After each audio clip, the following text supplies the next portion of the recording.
Hi, Arla Markel here. I want to share something that is just coming from the bottom of my heart this morning, like really something that I got to experience so deeply this morning, and that is choosing to love myself through some areas where I felt less than, where I really felt like I couldn't make progress in those areas, and I was really struggling and feeling like, oh, never gonna shift this or change this particular thing.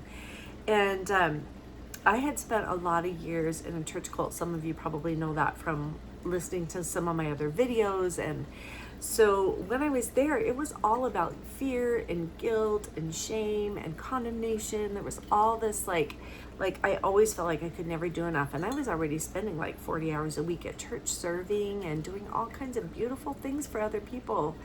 And at the same time, I just felt like it was never enough. I was never going to be spiritual enough. I was never going to be holy enough. I was never going to be accepted or acceptable. Like, there was so much of those messages there. And that was really painful. And coming out of that, I feel like learning to love myself again was like quite the journey, you could say. And so one of the things that I begun to do the last about 2 years is really learned to sink into compassion for myself. And when that inner child starts to tell me, oh my gosh, I'm scared, or I feel like I'm not enough, or I feel like I'm not going to get it, I'm not smart enough, whatever the case might be, I'm learning to sink in and love that part of myself. And instead of fighting it, saying things to myself like, hey, I'm really sorry you feel like you're never enough. I'm really sorry that you were ever made to feel like you were not enough. And today it was really more about like holding myself, the fearful part of me, the scared half out of my wits part of me, and telling that part of myself, hey, I understand why you're there. I understand why you feel what you feel.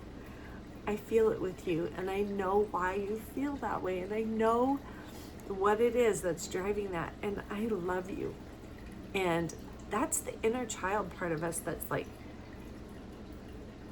really afraid of being alone, afraid of being separated from those that you love, afraid of being separated from the source.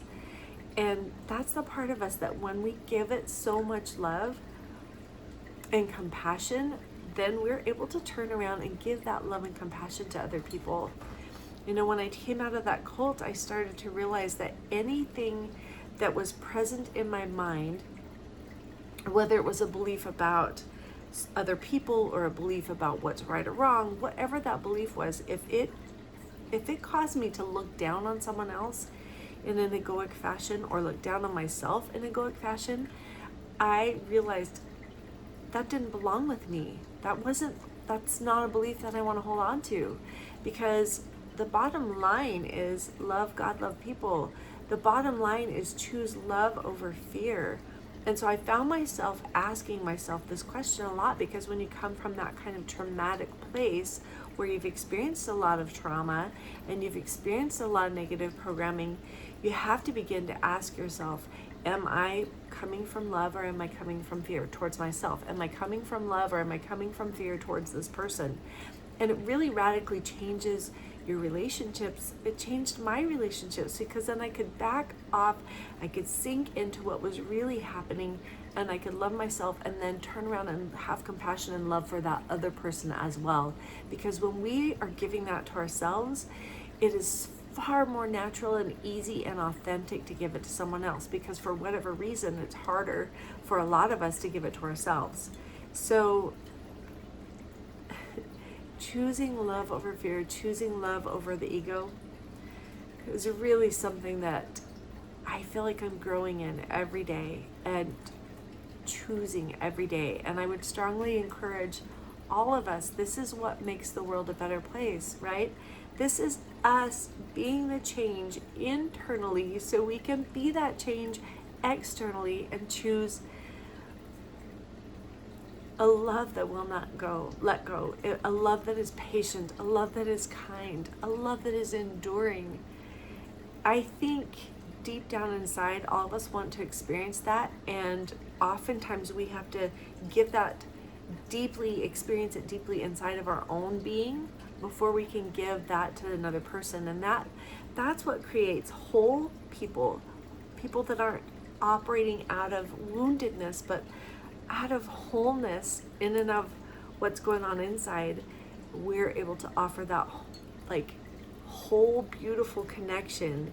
It's like instead of that pipeline of love from you to another person being broken and jagged and leaking out everywhere because of the woundedness, there's a whole beingness that you shine to that person and give to that person, and they give to you when you're doing this kind of work. So I hold that space for you today. I hold that love for you right in this moment, because you don't understand how deeply loved you are. Most of us have no idea, and most of us don't know how to give that to ourselves, let alone to someone else. But that's what we're called to at this time, is choosing love over fear. The fear is just a program. It's not even real.